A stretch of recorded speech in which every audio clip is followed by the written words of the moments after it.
Good evening. Buenas tardes. We would like to call the curriculum committee meeting of August 18 to order at 6 p.m. Roll call, please. Saul Olivas, Vania Valencia.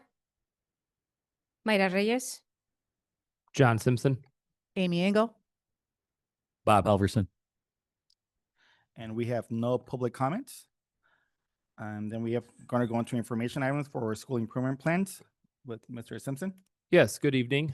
So for an informational item tonight, we do have all of our school improvement plans in their current format submitted for review here. Again, all of our schools did engage in a very collaborative process throughout the entire summer developing the school improvement plans, as we highlighted at last month's curriculum board. So these plans are here for your review, as they should be reviewed by the board annually. So we're sticking with that process.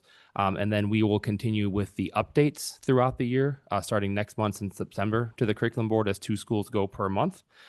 Again, our school improvement plans are not only focused on numeracy, literacy, and our culture for belonging, but do tie to our district strategic goals as well of educational equity, collaborative leadership, and student achievement.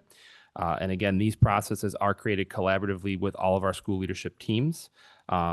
And again, it's a data-driven process that is focused throughout the entire year. So these are not one and done, but it's a continuous improvement process done through those school leadership teams throughout the entire year. They go through their data monitoring dashboards about every 45 days, and they make those adjustments to it. And then in terms of any type of financial impact, the work done by those school improvement teams throughout the year, those are all paid for via title dollars. Any questions on those? No. Okay. All right. So then we'll move on to the next one, which is the West Ed Learning Partner, which does tie directly into the school improvement plan work. So we do have 4 schools that are required to work with a learning partner based on their school designation. That's Allen Elementary, Rollins Elementary, Waldo Middle School, and Cowherd Middle School. So again, these schools are required to work with an identified learning partner for the upcoming school year. We are making the recommendation that those schools work with West Ed this school year. West Ed was the selected learning partner for last school year. They are also the ones that we partnered with this summer with all of the school improvement work that was done for SIP 101, 201, and 301. And again, West Ed will assign their coaches to offer the customized and research-based support for each school based on their own identified data as well as their identified subgroups. The cost for it, Allen Elementary's cost is $82,000 for the upcoming school year. And then the cost combined for Rollins, Waldo, and Cowherd is a combined $66,000. So the total costs for the West Ed Learning Partner for next school year is $148,000. And that would be funded through the 1003A grant funds, which again, as those schools are required to work with an identified learning partner. Any questions on that? Yep. That Allen is higher than the other 3 Yeah, combined. excellent question. So Allen is going to be in year 1 of their designation, so they're going to get more intensive support. And so they have what's called like 1.1 support. So they're actually going to get 2 coaching sessions per month from West Ed. They get a full day, they get a virtual coaching session, then a full day in-person coaching session where that coach also works with the school leadership team.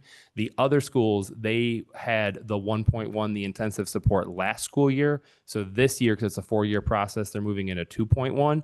And so they get 2 coaching sessions per benchmark throughout the year. So they get a combined 6. Okay. And what determines how they graduate from this program? Yeah, excellent question. So once you're identified as being in status, you're going to be in status for 4 years. Even as you move up in your designation, you're still going to work through that process to make sure that you stay on the right trajectory and continue to move those subgroups and your identified status up. So it is a 4-year process through it. Okay.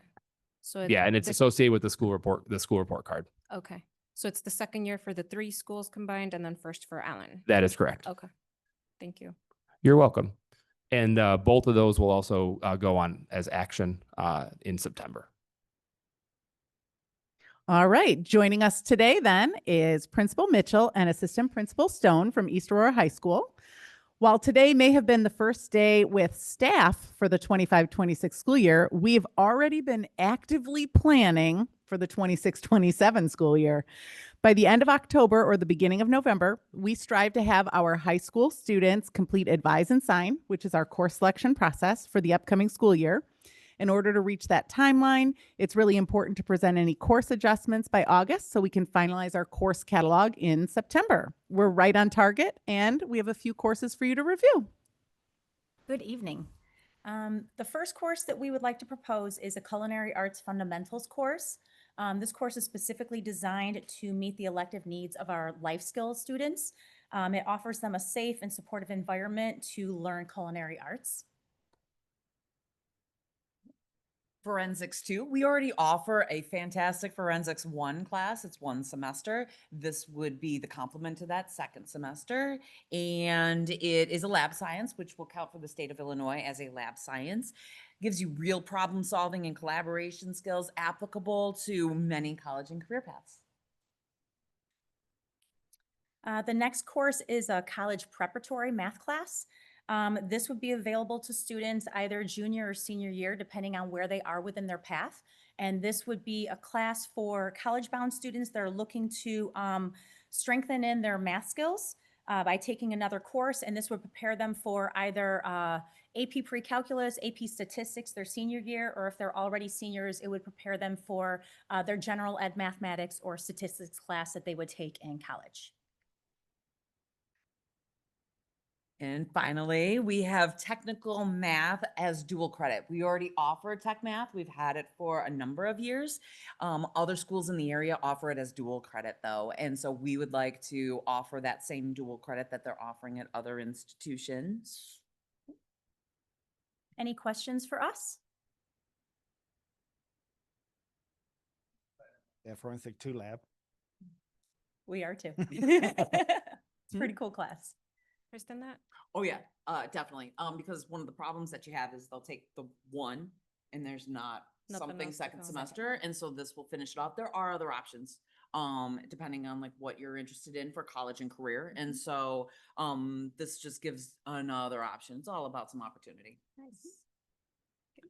All right, thank you. Thank you. Thank you. If you recall, last year we talked about our newcomer numbers in District 131 and the need for a potential international newcomer center. Today I have Dr. Rita Guzman here with me to help give an update about current numbers and expected next steps.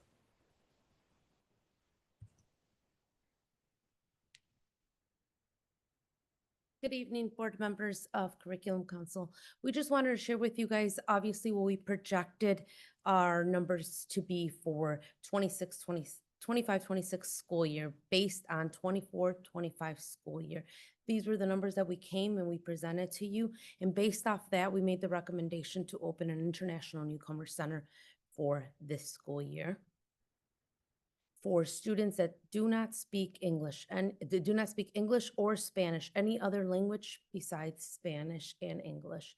So currently we wanted to give you a status that as of the beginning of the school year, as of last week, we only have one student currently identified as a newcomer English language learner other than Spanish and English. So the student speaks another language other than those two.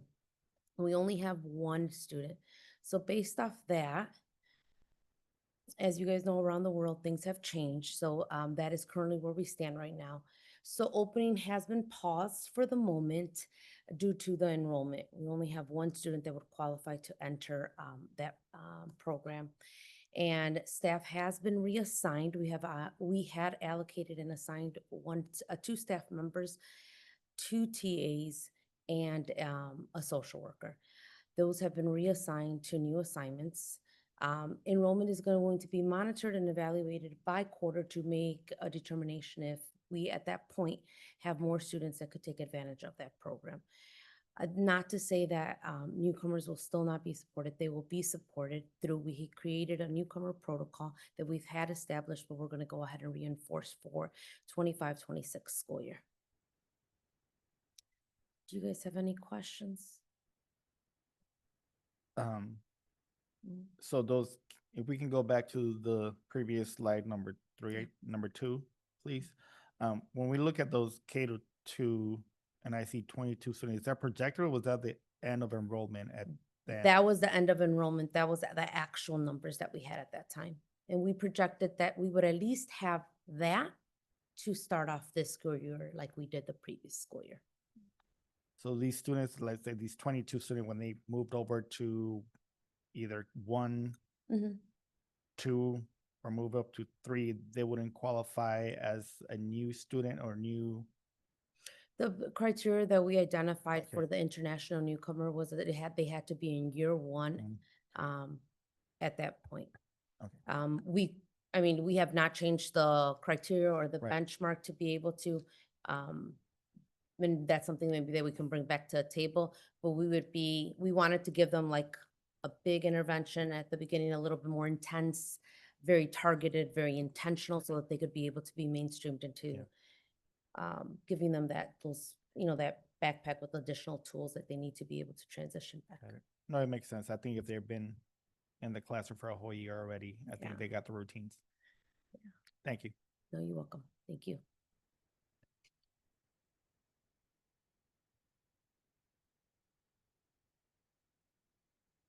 All right, and so our last item is our attendance enrollment updates. So just giving overall updates on this. So we are at 97% currently registered and expected for the first day, which does equate to 11,672 students that we have ready for class day one this week.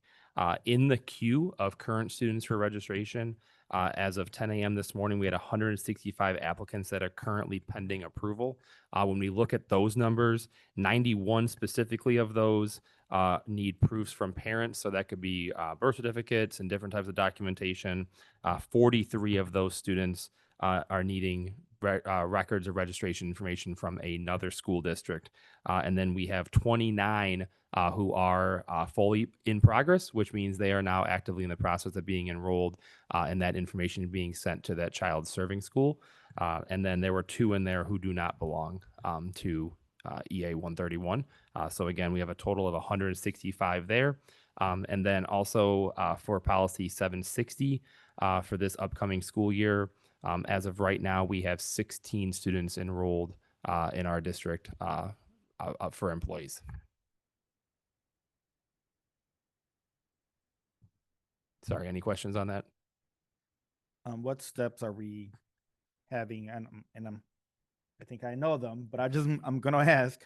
For those 165 that are in queue, like what's the process? What are we doing to make sure that we have those students on day one? Yeah, absolutely. So we were at our when we provided the updates the last time, that queue was at about 900. So the number has moved down tremendously when we take a look at that. So with that 165, we have added additional staff to support the Welcome Center over here to help with it. And then starting today, what we have done is we have started to bring our parent liaisons on site on a rotating basis, an AM and PM schedule to come in and help work through those queues. So if it's ones that we're seeing where it is the parents need it, the communication is going directly out to the parents. If it's the ones that the documents are needed from a school district, the communication is going to that school.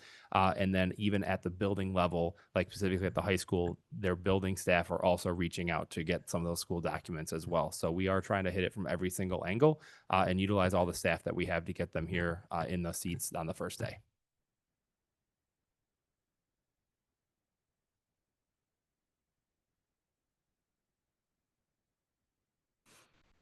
Everyone, okay. Thank you for joining us. That was our last item on our curriculum meeting. So we would like to adjourn at 6:14.